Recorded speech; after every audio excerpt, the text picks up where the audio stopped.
Hello guys, আসসালামু আলাইকুম। আশা করছি সবাই অনেক অনেক ভালো আছেন। আজকের ভিডিওতে আমি দেখাবো কিভাবে আপনারা আপনাদের ফ্রিপিক অ্যাকাউন্টে আইডি সাবমিশন করবেন, বা সহজ ভাষায় যদি বলি আইডি কার্ড সাবমিট করবেন, যাতে করে আপনারা আপনাদের পেমেন্টটা ফ্রিপিক থেকে উঠাতে পারেন। দেখেন, আমি যদি আমার ফ্রিপিক কন্ট্রিবিউটার অ্যাকাউন্টে চলে আসি, এখানে ড্যাশবোর্ডের মধ্যে কিন্তু এরকম একটা ওয়ার্নিং দেখাচ্ছে আইডি সাবমিশন নিডেড, অর্থাৎ আইডি কার্ড সাবমিট করতে হবে। আপনাদেরও এরকম একটা ওয়ার্নিং কিন্তু দেখাবে, আর না দেখাইলেও কিন্তু এটা করতে হবে, কারণ এটা করা ছাড়া আপনার পেমেন্ট আপনি নিতে পারবেন না, সেটা এখানে স্পষ্টভাবে বলা আছে। দেখেন, please upload a valid ID, otherwise you will not be able to generate invoices or get paid for the generated income from next month onwards. So এটা করতে হবে। তো এটা করার জন্য কী কী ক্রাইটেরিয়া আছে বা কী কী নিয়মকানুন আছে সেটা যদি আপনি জানতে চান, তাহলে এখানে যে ক্লিক হেয়ার লেখা আছে এখানে আপনাকে ক্লিক করে দিতে হবে। তাহলে আপনাকে অন্য একটা ট্যাবে এটা ওপেন হবে, বা ওই লিঙ্কটা ওপেন হবে, হলে সেখানে আপনি বিস্তারিত অনেক কিছু দেখতে পারবেন, জানতে পারবেন। যেমন এখানে এটা কিন্তু বলা আছে আপনি কোন কোন প্রসেসগুলো ফলো করে আপনার এই আইডি আপনি আপলোড করবেন। যেমন দেখেন, আপনার অ্যাকাউন্টের মধ্যে যে মাই ডকুমেন্টস নামে একটা সেকশন আছে।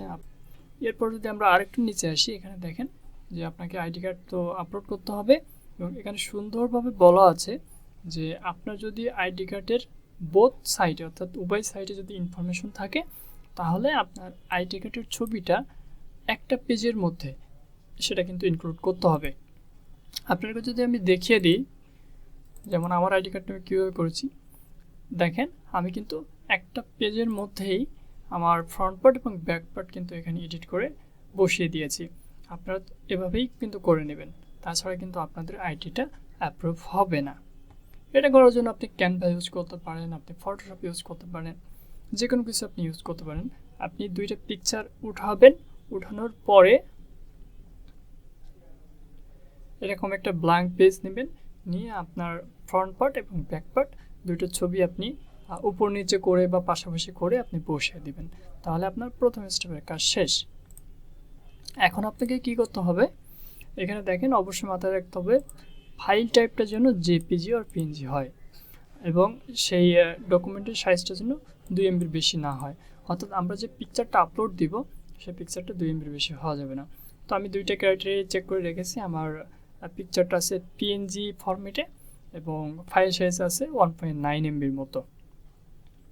এরপর এখানে আরও বলা হচ্ছে, after uploading your ID you can consult its status in my documents, it will be in pending status until our team validate its. অর্থাৎ আপনি যখন এটা সাবমিট করবেন তখন এটা পেন্ডিং অবস্থায় থাকবে যতক্ষণ না ফ্রিপিকের টিম এটা ভ্যালিডেট না করে। যখন এটা হচ্ছে সকল ইনফরমেশন কারেক্ট হবে এবং এটা ভ্যালিডেট হয়ে যাবে, তখন এটা অ্যাকসেপ্টেড অপশনের মধ্যে চলে যাবে। If the ID uploaded is incorrect for some reason it will be denied. এবং আরেকটা বিষয় আপনারা খেয়াল রাখবেন, in this case please check first that the ID uploaded is a valid document and review the data from billing information section to ensure all the details match the ID document information. অর্থাৎ আপনার অ্যাকাউন্টে যদি এখানে আসেন, আপনি এখানে দেখেন billing information, এখানে যে তথ্যগুলো দিবেন সেই তথ্যগুলো যেন আপনার আইডি কার্ডের ছবির সাথে মিলে, সেটা কিন্তু এখানে বলা হচ্ছে। সো এখানে আরও কী কী ক্রাইটেরিয়া আছে সেগুলো আপনি এখানে চাইলে দেখে নিতে পারেন, না দেখলেও কোনো প্রবলেম নাই। এখন চলেন আমরা আপলোডের কাজে চলে যাই। আমরা আবারও ফ্রিপিকের ড্যাশবোর্ডে চলে আসলাম, এবং এখান থেকে প্রোফাইল আইকনে ক্লিক করলাম, এখান থেকে মাই বিলিং ইনফরমেশনে চলে গেলাম। ওকে, এখানে আসার পর দেখেন আরও দুইটা ওয়ার্নিং এখানে দেখাচ্ছে। সো এখান থেকে একটু নিচের দিকে আসলে এখানে আপনি পাবেন যে বিলিং ইনফরমেশন আপনি ক্লিক করবেন। এখানে এখন আপনার সকল ডিটেলস কিন্তু এখানে ফিল আপ করে দিতে হবে। সো আমি ফার্স্ট নেম দিয়ে নিচ্ছি, এবং আইডি নাম্বারের জায়গায় আপনার টিন সার্টিফিকেটের যে নাম্বারটা আছে সেটা দিতে হবে। টিন সার্টিফিকেট যদি আপনার তৈরি করা না থাকে, তাহলে অনলাইন থেকে আপনি ইজিলি তৈরি করে নিতে পারবেন। আপনি অনলাইনে গিয়ে টিন লিখে সার্চ দেবেন, দেওয়ার পর এখান থেকে খুব ইজিলি কিন্তু রেজিস্ট্রেশন করে নিতে পারবেন। এই যে প্রথম যে ওয়েবসাইটটা আসছে, এখানে যদি আমি যাই, তাহলে এখান থেকে রেজিস্টার অপশনে ক্লিক করে আপনি একটা টিন সার্টিফিকেট তৈরি করে নিতে পারবেন। টিন সার্টিফিকেট কেমন হয় সেটা যদি আপনাদেরকে আমি একটু দেখিয়ে দিই। যেমন এটা হচ্ছে আমার টিন সার্টিফিকেট। তো এখান থেকে দেখেন এই যে টিন লেখা আছে এবং পাশে একটা নাম্বার লেখা আছে 12 ডিজিটের। এই নাম্বারটা কিন্তু আমাদের প্রয়োজন হবে। নাম্বারটা কপি করে নেওয়ার পর আমি এখানে আইডি নাম্বারের জায়গায় এটা পেস্ট করে দিব। এখন অ্যাড্রেস এখানে আমার আইডি কার্ডে যেভাবে আছে আমি সেভাবে দিয়ে নিচ্ছি। আপনারা আপনাদের আইডি কার্ডের ব্যাক সাইডে দেখে যেরকম করে দেওয়া আছে ঠিক সেভাবে আপনারা এখানে দিয়ে নেবেন। ফোন নাম্বার এখানে যে কোনো একটা দিলেই হচ্ছে, তবে খেয়াল রাখবেন আপনার নাম্বারটি যেন অ্যাক্টিভ থাকে। পোস্টাল কোডের জায়গায় আপনার আইডি কার্ডে যে পোস্টাল কোডটা দেওয়া আছে সেটা আপনি এখানে দিয়ে নেবেন। তারপর এখানে লিখতে হবে সিটি। এখানে আপনার জেলার নাম আপনি লিখে দেবেন, তাহলেই হবে। আর কান্ট্রিতে অটোমেটিক বাংলাদেশ এটা নিয়ে নেবে। বা পেমেন্ট মেথড, এখন বিলিং ইনফরমেশনের আন্ডার আছে পেমেন্ট মেথড। এখানে যদি আপনি ক্লিক করেন দুইটা অপশন পাবেন, পেপাল এবং পিওনিয়ার। তো বাংলাদেশে যেহেতু পেপাল সাপোর্ট না, আপনাকে অবশ্যই একটা পিওনিয়ার অ্যাকাউন্ট খুলে নিতে হবে। আর আপনার যদি অলরেডি থাকে তাহলে তো ভালো। সো এখানে আমি পিওনিয়ারে ক্লিক করলাম। এখন এখানে আমার পিওনিয়ারের যে মেইলটা সেটা যাচ্ছে। ওকে, এটা হচ্ছে আমার পিওনিয়ারের মেইল। সো আমি এটা কপি করে এনে এখানে পেস্ট করে দিলাম। এরপর সিলেক্ট কারেন্সি, এখানে আপনি ক্লিক করে ইউএসডি সিলেক্ট করে দেবেন এবং আপনাকে এখানে একটা টিক চিহ্ন দিয়ে দিতে হবে। এবং এখানে বলা আছে I understand that I can only change the currency once year, অর্থাৎ আপনি প্রতি বছরে শুধুমাত্র একবার এটা চেঞ্জ করতে পারবেন। সেই হিসেবে আপনি সম্মতি দিচ্ছেন সেটা আর কি এখানে বললেন টিক চিহ্ন দিয়ে। সো এখানে আবার একবার আমি চেক করতেছি সব কিছু ঠিকঠাক আছে নাকি। ওকে, এখানে সব কিছুই ঠিকঠাক মনে হচ্ছে। এখন আমি সেভ চেঞ্জে ক্লিক করে দিচ্ছি।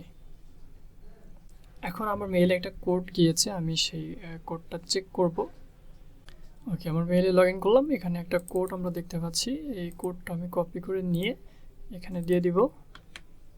কনফার্মে ক্লিক করব। ওকে, এখানে দেখেন এই যে the information has been saved correctly, our team will verify it soon. So এটা করা হয়ে গেলে আপনাকে এখন মাই ডকুমেন্টসে আসতে হবে এবং এখানে আপনার আইডি কিন্তু সাবমিট করতে হবে। সো এখানে আপলোড আইডি ডকুমেন্টে ক্লিক করলাম এবং এখানে আসার পর ইস্যু ডেট, এটা আপনি কোথায় পাবেন আমি সেটা বলে দিই। আপনার আইডি কার্ডের ব্যাক সাইডে আপনি দেখবেন যে ইস্যু ডেট কিন্তু লেখা আছে। আমি আপনাদেরকে আরও ভালোভাবে দেখিয়ে দিচ্ছি আমার পিকচারটা ওপেন করে। এই যে দেখেন এখানে কিন্তু ইস্যু ডেট কিন্তু লেখা থাকে। এই যে আমি ইস্যু ডেটটা ওখানে দিয়ে নিচ্ছি।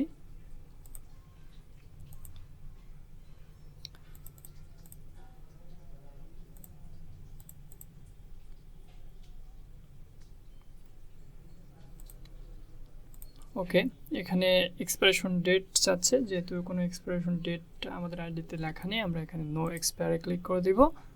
এরপর এখানে হচ্ছে ব্রাউজে ক্লিক করব এবং আমাদের আইডি কার্ডটা এখানে নিয়ে আসব।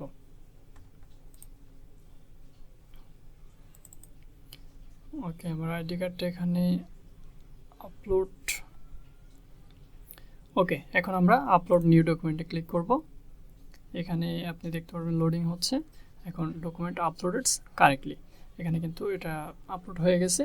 এখন আপনি যদি স্ট্যাটাস দেখেন যে পেন্ডিং অফ ভ্যালিডেশন, অর্থাৎ এটা কিন্তু টিম রিভিউ করবে, তারপরে এটা অ্যাকসেপ্ট করবে কি ডিনাইট করবে সেটা পরের হিসাব। এবং যদি অ্যাকসেপ্ট করে তাহলে আপনি একটা মেইল পাবেন, যদি ডিনাইট করে তবুও আপনি একটা মেইল পেয়ে এটা বুঝতে পারবেন যে তারা অ্যাকসেপ্ট করলো নাকি ডিনাইট করলো। যখন আপনারা সাবমিটকৃত তথ্য এবং ডকুমেন্টগুলো ভেরিফাই করে ফেলবে প্রিপিক টিপ, তখন কিন্তু আপনার প্রিপিক ড্যাশবোর্ড থেকে এই যে ওয়ার্নিংটা এটা কিন্তু উঠে যাবে এবং আপনি তখন চাইলে আপনার পেমেন্টটা উইথড্র করতে পারবেন। সো এই ছিল আজকের ভিডিও। আশা করি ভিডিওটা আপনাদের খুবই কাজে লেগেছে। যদি কোথাও বুঝতে সমস্যা হয় বা কোনো ধরনের প্রশ্ন থাকে তাহলে কমেন্ট করে জানাবেন। যদি ভিডিওটি ভালো লাগে তাহলে একটা লাইক দিবেন এবং আপনি চাইলে আপনার বন্ধুদের সাথে এই ভিডিওটি শেয়ার করে দিতে পারেন। তাছাড়া আপনি যদি আরও এ ধরনের ইনফরমেটিভ ভিডিও পেতে চান তাহলে আমার চ্যানেলটি সাবস্ক্রাইব করে রাখতে পারেন। আপনার সাথে দেখা হবে পরের কোনো ভিডিওতে। ততক্ষণ ভালো থাকবেন, সুস্থ থাকবেন। আল্লাহ হাফেজ।